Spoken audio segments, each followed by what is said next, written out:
Hi! Welcome to our channel where we share the most intriguing stories. After years of war and city chaos, Elijah Morton just wanted peace in the mountains. But when a ruthless HOA queenpin tries to steal his legally bought land using lies, spies, and sabotage, he fights back. What began as solitude turns into a war for survival and justice.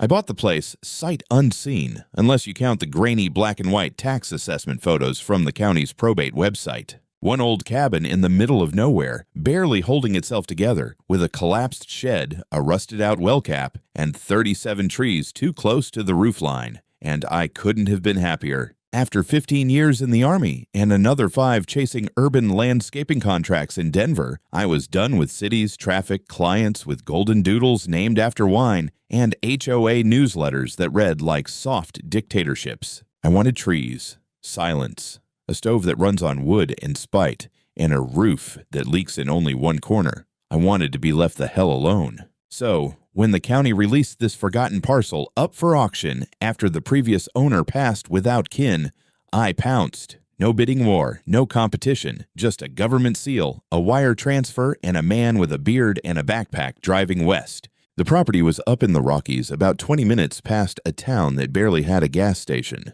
The dirt road curled up the mountain like a lazy snake, narrow and frost-heaved, the kind where one wrong swerve sends you to a quiet death in a ravine full of pine needles and regrets. My GPS stopped working at the cattle gate, and I liked it that way. Past that gate, it was just me, 5 acres of pine and aspen, and the whisper of wind through a place that hadn't heard a human voice in maybe a decade. The house looked exactly as tragic as expected. Roof sagging, porch missing 2 steps, doors swollen with moisture, but the bones were good. A man can work with bones. I set up camp inside that first night, just a cot, a cooler, a flashlight, and the hollow sound of empty rooms. The next morning, I started clearing brush. By week's end, I had a rough perimeter mapped out, the path to the well cleared, and a half-decent temporary tarp over the worst part of the roof. I hired a crew from down in Ridgeline to help with structural reinforcement. Cash job, no questions asked. We replaced 3 major beams and patched in new flashing along the chimney. I rebuilt the wood stove's base, cleaned out decades of soot, and found the draft still worked like a charm. That first night, it burned hot and clean. I sat with a mug of coffee and thought, this might just be home. Then came the watchers.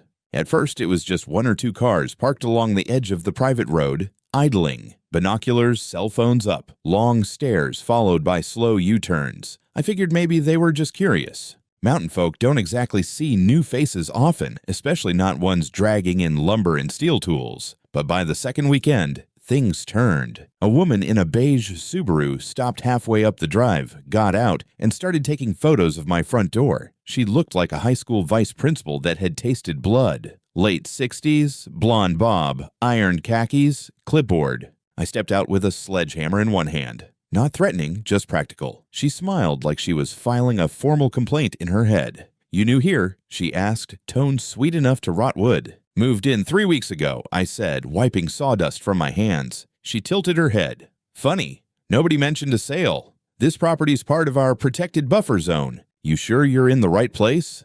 "I'm exactly where I should be," I replied. She smiled again.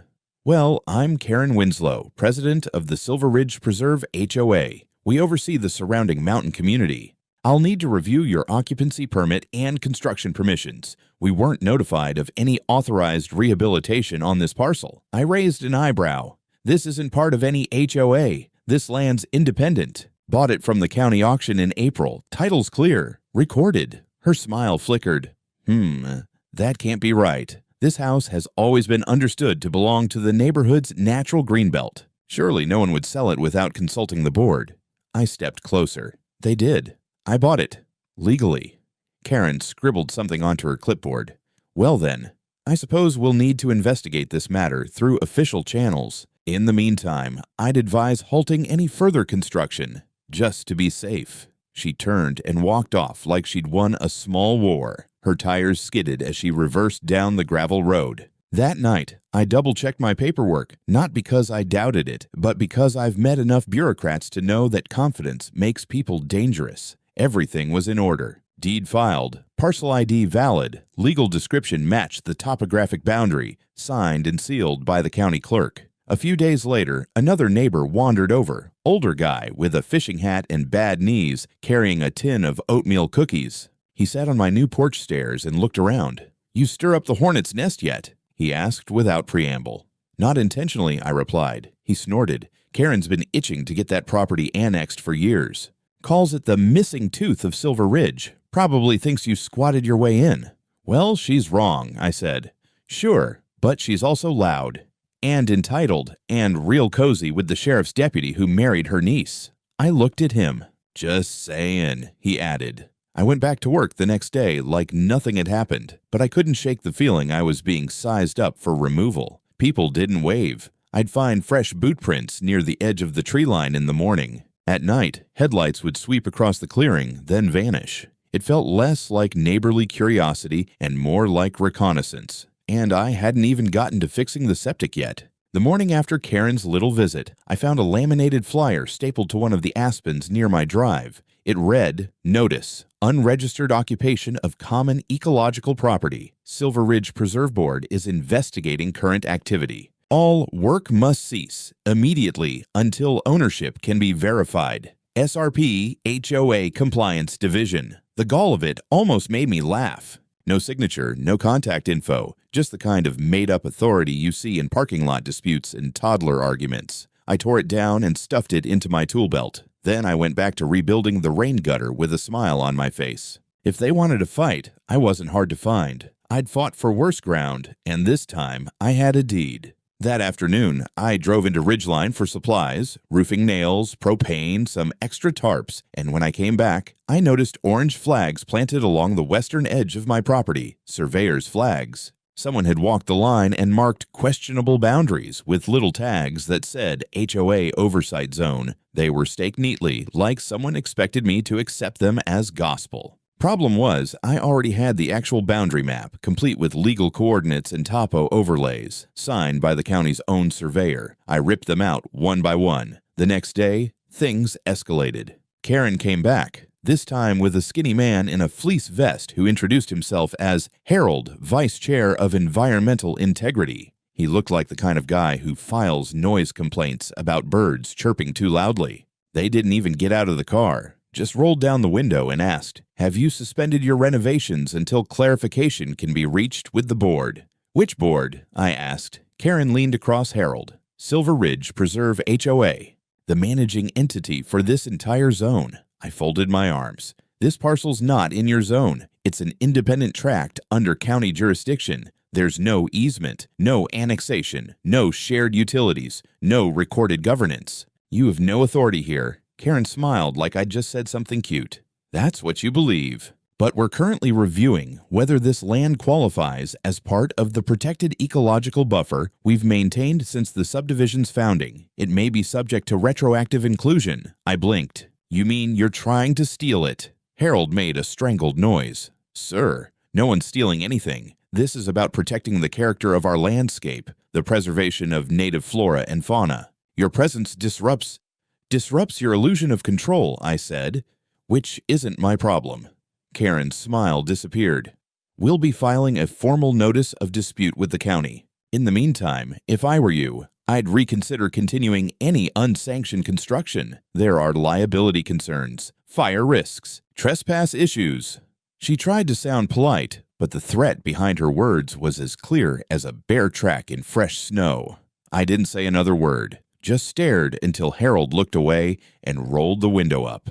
They drove off, slow enough to make a point. That evening, I emailed my lawyer, Sam Calloway, real estate specialist, former Army JAG. I sent him scanned copies of my purchase paperwork, deed registration, auction receipt, and a photo of the fake notice from the tree. Sam called me back within the hour. "They're bluffing," he said.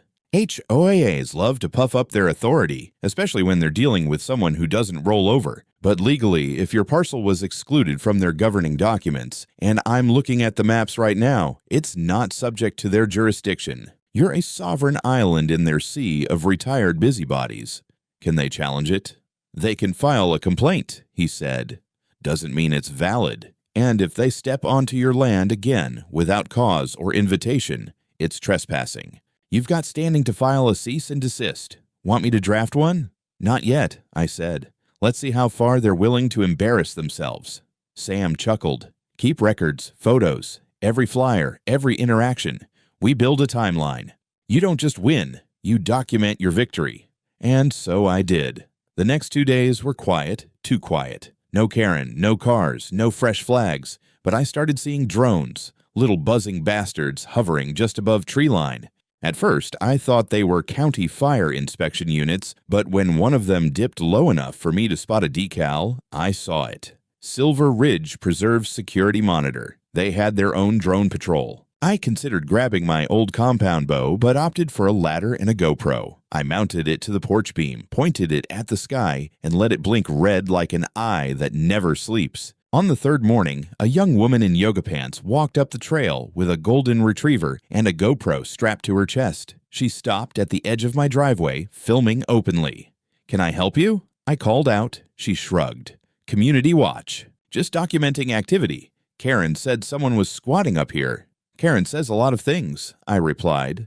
You got papers? She asked, as if she were deputized by suburbia. I didn't answer, just raised my phone and filmed her right back. She turned around without another word. That night, I printed 2 new signs. One went up on the pine closest to the road.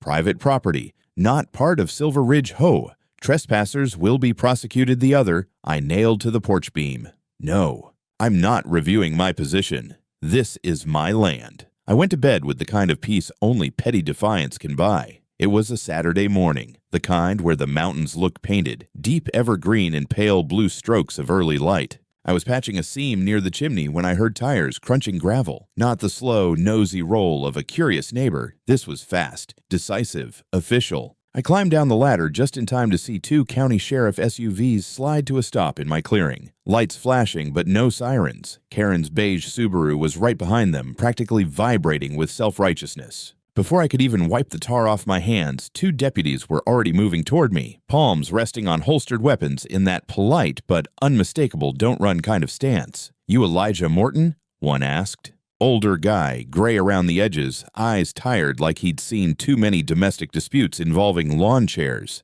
It's Eli, I said. Yeah. Everything okay? Karen swept in like she'd choreographed this moment in the mirror. Officers, that's him. He's been illegally occupying the Silver Ridge Community Greenbelt. We have documentation proving the rightful ownership of this structure belongs to the association. He refused to vacate when notified. I looked at her, then at the deputies. None of that is true. I own this property outright. Title is recorded with the county. Karen shoved a plastic binder into the deputy's hands. This is a letter from the previous owner indicating his intent to donate this cabin and its land to our community trust. Clearly, this man has forged something to gain access. The deputy flipped through the sheets, frowning like the papers smelled bad. I caught a glimpse. Cheap stationery, sloppy signature, a fake notary stamp that looked like it came from a kindergarten craft corner. But fake or not, it was enough to muddy the waters. Sir, we're going to need you to step away from the structure, the deputy said. We need to verify your identity and the validity of your claim. Give me a minute to get my documents inside, I said, turning toward the door. Karen's voice cracked the air. You can't let him inside. He could destroy evidence. That building is part of an ongoing ownership investigation. The deputies hesitated just long enough to make it clear they weren't sure what the hell this situation was. Then the second deputy, younger, stiff-jawed, did the thing every rookie does when authority confusion hits. He defaulted to caution. Sir, I'm going to ask you to come with us to the station while we sort this out. I stared. You're detaining me because she printed out some arts and crafts crap and stapled it together? It's temporary, the older one said, his voice level. We just need to confirm everything. Karen stood behind them, arms folded, shoulders squared like a general surveying a conquered hill. A couple neighbors lingered at the tree line with phones out, recording, whispering. I raised my hands slowly. Fine, but my documents are inside. I have copies on my phone, but the originals...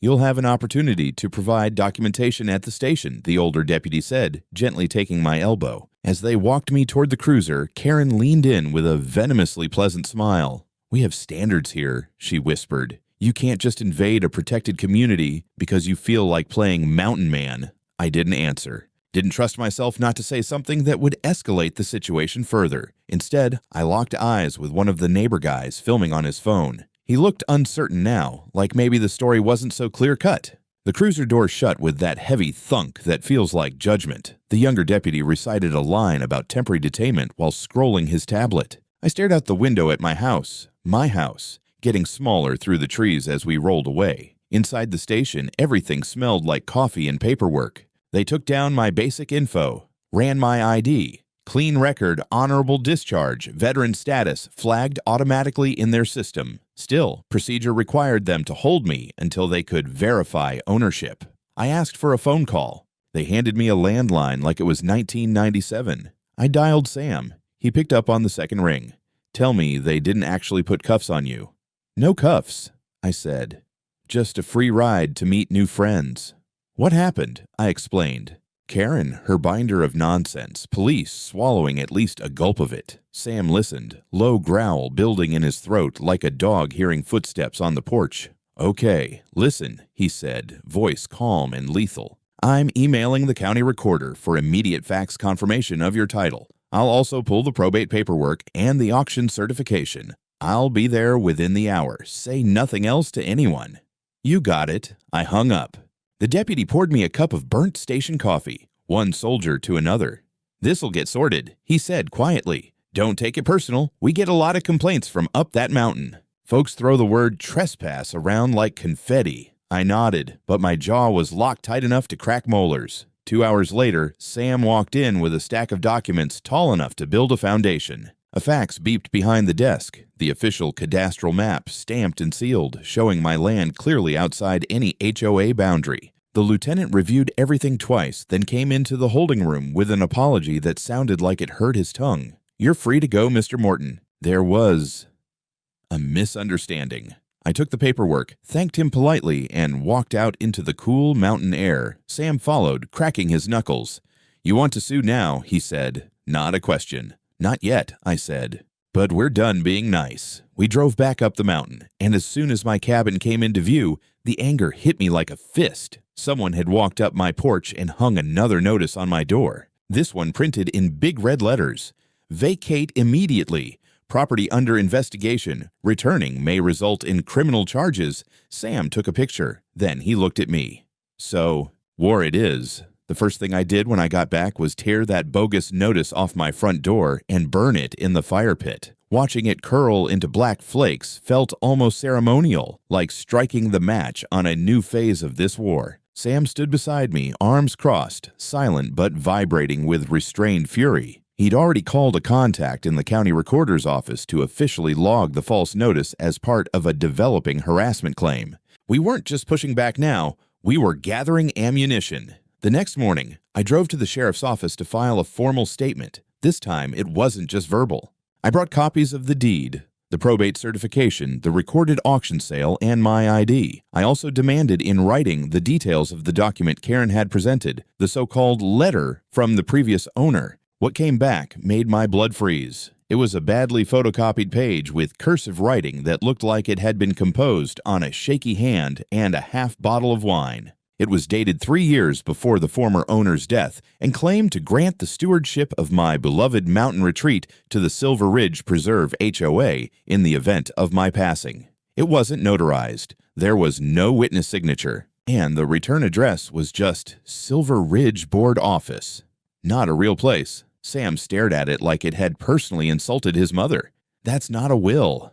That's a Pinterest poem. They filed this with the sheriff as proof. I nodded. And used it to keep me out of my own house. He didn't speak for a moment. Then he turned and said, We're filing our own report today. We did just that. Sam submitted a notarized complaint of fraudulent misrepresentation citing use of forged documents in an attempt to dispute recorded ownership, false report to law enforcement resulting in detainment, attempted obstruction of property access, under color of authority. He also filed a FOIA request for internal HOA communications, arguing that the use of public services based on HOA claims should be open for scrutiny. Things began to shift fast after that. 2 days later, I received a call from a county clerk assistant named Marla. She'd worked on the original auction transfer and recognized my name.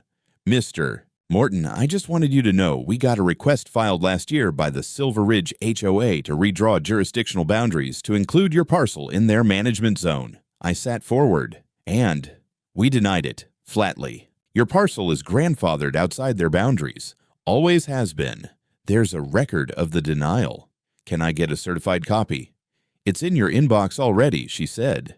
The same day, we got something even better. An older neighbor named Tom knocked on my door just after sunset, looking uncomfortable but determined. He held a worn leather folder and a folded lawn chair under his arm. I didn't know him well. He'd waved once or twice, but this was different. Mind if I sit? He asked. Sure, I said, motioning to the porch. He opened the folder slowly, hands trembling a bit. Karen, she tried this with me 3 years ago. I own a sliver of land on the other side of the ridge. Nothing fancy, just a cabin, not unlike yours. My brother left it to me. She came around claiming it was part of the HOA Greenbelt. Said I needed to start paying dues or sign a stewardship agreement. And I asked.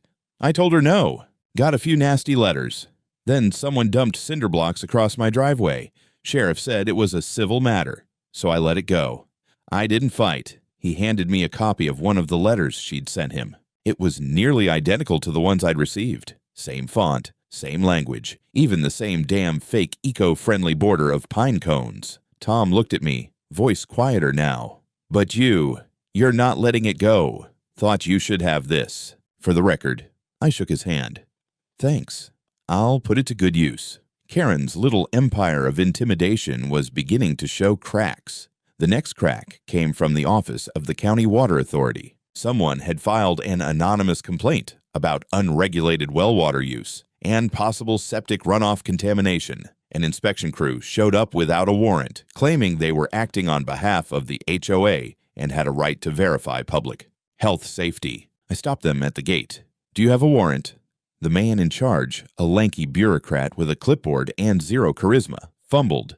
We were told this property falls within managed HOA environmental jurisdiction. I handed him the certified boundary denial from the county. This land is not under HOA control. It never has been. You're trespassing. He stepped back, face pale. We'll confirm with the main office. Sorry for the misunderstanding. They retreated down the trail like raccoons caught raiding a cooler. By now, Sam was assembling a full case file. Every flyer, every drone sighting, every document. We cataloged neighbor statements, utility sabotage attempts, video footage, and Karen's fraudulent donation letter. And then came the big one. One of my new trail cameras caught movement around midnight near the equipment shed I'd built near the tree line. When I reviewed the footage in the morning, I saw him clear as day. Gregory Haskins, chair of the HOA's Construction Standards Committee, flashlight in one hand, lockpick in the other, trying to jimmy open the shed door. He was wearing an HOA polo. I called the sheriff's office before breakfast. By noon, a deputy was watching the footage with Sam at my kitchen table. Any reason Mr. Haskins would be authorized to access your property? The deputy asked. None. He's never been invited. That's breaking and entering. Plain and simple. Sam leaned forward. And it fits into an escalating pattern of criminal harassment. The deputy nodded. We'll take a statement. And we'll be bringing him in for questioning. When the patrol car pulled into Silver Ridge later that afternoon, it wasn't subtle. Neighbors watched from porches as Gregory was escorted to the vehicle, red-faced and yelling about community rights. And across the street, standing in her driveway like the villainess in a low-budget courtroom drama, was Karen. She didn't say a word, but she knew. And so did I. I thought the arrest of Gregory Haskins might have slowed things down, scared them off even, but if anything, it had the opposite effect. Karen must have realized the walls were closing in because what came next wasn't just petty harassment, it was sabotage, subterfuge, and flat-out defamation. It started with the letters. Folded, anonymous flyers began showing up in my mailbox under my windshield wipers, and once even taped to the front gate. All printed in the same serif font with no sender name, just the header. Concerned residents of Silver Ridge Preserve. The content was always the same flavor, alarmist, passive-aggressive paranoia. Is the man on the ridge safe for our community? Multiple neighbors have reported shouting and suspicious activity late at night. There are rumors about illegal construction and dangerous well contamination. They accused me of building without permits harboring dangerous animals, which I assumed was a jab at my golden retriever, Moose, and even insinuated I had a criminal record. Sam helped me file a defamation complaint and started digging into whether the printing style or paper source could be traced. Then came the water issue. I noticed a slow drop in pressure one morning while brushing my teeth. The faucet sputtered, coughed, and then gave up entirely. I figured the filter had clogged, or maybe the pump had failed. I'd only recently restored the well and fitted a new filtration system, but what I found made my stomach twist. The main supply line had been deliberately tampered with. Someone had unscrewed the pressure cap, dumped a handful of muddy gravel inside, and resealed it. The sediment had worked its way into the pump head, destroying the impeller. My well wasn't just clogged, it was crippled. Sam examined the damage and didn't mince words. This was intentional. No way this happens on its own.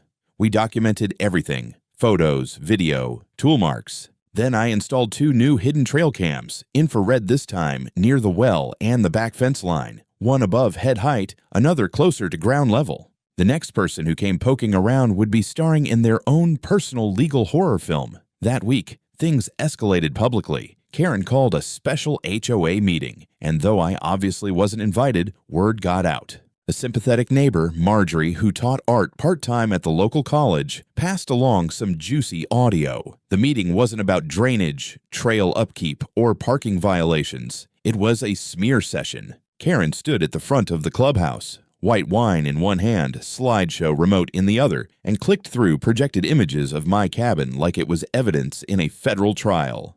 "This man is not one of us," she said. "His so-called property lies at a sensitive ecological border. The previous owner never meant it to fall into private hands. We must act in the community's best interest before this becomes a safety issue."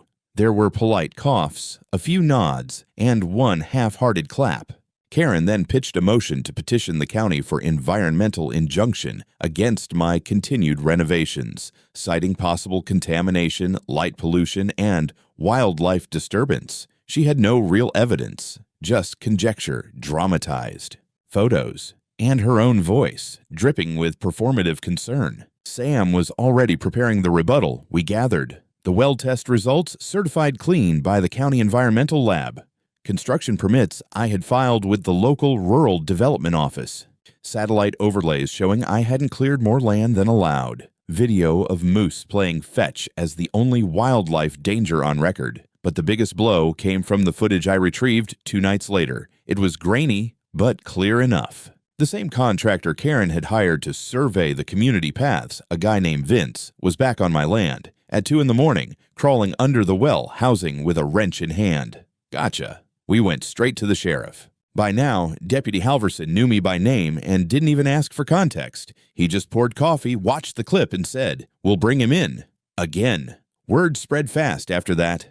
The sheriff's department posted a notice that any unauthorized individuals on private land would be prosecuted. Karen, in retaliation, published an open letter on the HOA bulletin board calling it a tragedy of government overreach and accusing me of undermining the fragile peace of our mountain sanctuary. The irony was rich, but the real surprise came next. A knock at my door just past sunset. An older gentleman, tall, serious, wearing a clean button-down and jeans. He introduced himself as Daniel Kearns, a retired judge and longtime resident of the county. Apparently, Karen had tried to pull a similar trick with his daughter's property 5 years earlier, claiming a footpath easement and threatening fines for non-compliance. "She's been doing this for a while," he said calmly.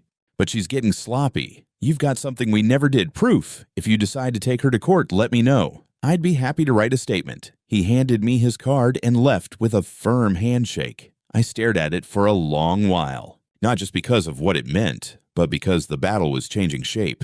It was no longer just me against Karen. It was me versus a system she'd weaponized, and now that system was beginning to turn on her. She just didn't know it yet. The air was colder the next morning, not in temperature, just in tone. It was the kind of silence that settles in after someone realizes they've been caught, but refuses to admit it. The HOA clubhouse, visible across the ridge, had its curtains drawn for the first time in weeks. Karen's flag wasn't flying. Her usual patrols had stopped, but I didn't relax. I knew her type. Quiet wasn't surrender. Quiet meant scheming. Sure enough, 2 days later, I got a knock at the door. Not the sheriff this time, not the mailman. 2 men in khaki uniforms and forestry service patches, clipboards in hand, and polite but stiff expressions. One introduced himself as Inspector Fields from the State Department of Environmental Resources. The other didn't speak at all, just nodded and began scanning the property, like he was measuring it with his eyes. "We received an anonymous complaint regarding possible groundwater contamination," Fields said. "There's concern about improper well rehabilitation and illegal waste disposal near a sensitive habitat. We'll need to conduct a preliminary assessment." I took a breath. "Show me the warrant." He blinked. We don't need one for a voluntary inspection. We were hoping you'd cooperate." "I'm not hoping. I'm requiring. If you've got no paperwork, you're not stepping foot on my land." They didn't push it. They left, but not before Fields muttered, "You'd be surprised who's watching, mister." Morton. That afternoon, I called my attorney and sent over the names on their badges. Sam, ever the bloodhound, confirmed within hours that the inspection wasn't logged with the county. Karen had filed a citizen's complaint using the HOA's name and cited an imaginary creek, one that hadn't existed since the drought of '94. The state had responded out of obligation, but without authority to act unless I permitted it. She was now trying to get me shut down through environmental sabotage. I wasn't going to let her. We filed a formal complaint of harassment and impersonation with the Colorado Department of Natural Resources, naming Karen and the HOA as the source of false claims. Sam also began assembling a dossier. Every violation, every intrusion, every manipulative tactic. We weren't just reacting anymore. We were building a case. But Karen wasn't finished. That Friday, Moose started barking like the devil himself had walked onto the ridge. I rushed out and found a man crouched behind my shed. Tall, red flannel, tool belt, bolt cutters on the ground. He looked more startled than I did. He stammered something about being sent to check the irrigation flow, but I knew the face. He worked for Ridgeway Maintenance, a firm Karen had used before. I snapped a picture before he bolted into the trees. Moose nearly dragged me down the slope chasing after him. Sam helped me write a cease and desist letter the same night, official, notarized, and served to the HOA office the next morning. We cited trespassing, attempted sabotage, and impersonation of a county contractor. But the next scene, that one felt straight out of a courtroom drama. We just finished resetting the well pump, again, when a silver Lexus rolled up the gravel path and outstepped Karen herself, wearing heels like she thought the mountain owed her a red carpet. "You've made quite a mess of things, mister." "Morton," she said, arms crossed, eyes scanning the property like she was preparing a eulogy. I didn't say a word. She took a step forward. "You really think this place will ever feel like home when the entire community despises you?" I laughed. I couldn't help it. "I'm not here for their approval," I said. "I'm here because this land is mine, bought legally, registered properly, and you're one forged letter away from a felony." That shut her up, if only for a second. She reached into her purse and pulled out a yellow envelope. "This is a petition," she said. "Over 50 homeowners have signed it, demanding the county revoke your permit due to community impact." I didn't even take it from her hand. I just pointed to the new sign on the gatepost. "Private property monitored. No trespassing. Trespassers will be prosecuted." Karen squinted, as if trying to stare it out of existence. Then she turned and left, muttering something about "not over yet." Sam, who'd been inside watching from the window, came out holding his phone. He'd recorded the entire exchange. "Keep that," I told him. "We'll need it." By the end of the week, the dam broke. The sheriff's office contacted us again, this time with a request to come in, not for me, but for Karen. Apparently, her forged letter, the one claiming the original owner had deeded the land to the HOA, had been submitted to the county registry as part of her petition. Only the signature was proven fake. They'd finally done a forensic handwriting comparison with known samples from the deceased owner's will.